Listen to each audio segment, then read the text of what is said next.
In today's video, I'm going to teach you how to forward emails into Slack, step by step.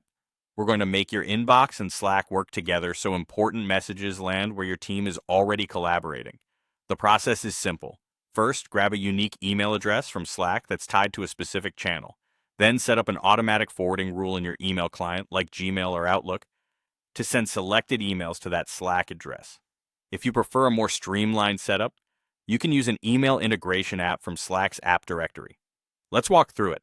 Start in Slack by opening the channel where you want emails to appear. Open the channel details, go to the integration section, and look for the option to get an email address for the channel.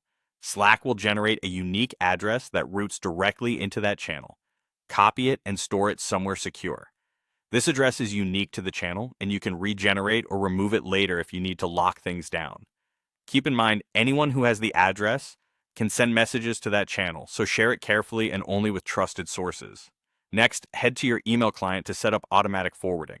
In Gmail, create a filter or rule that targets the messages you want forwarded, such as messages from a specific sender or with certain keywords.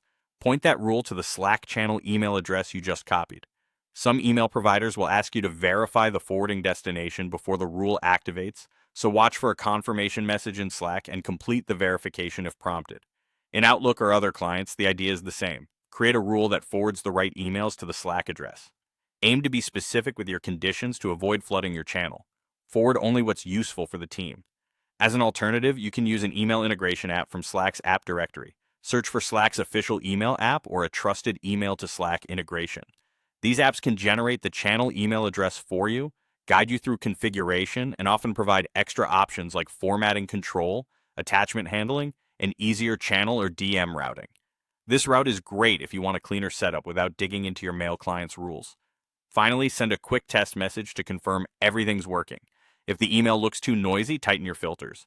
If you shared the address more widely, consider regenerating it later for security. And remember, forwarded emails appear as messages with subjects and bodies visible and attachments included when supported.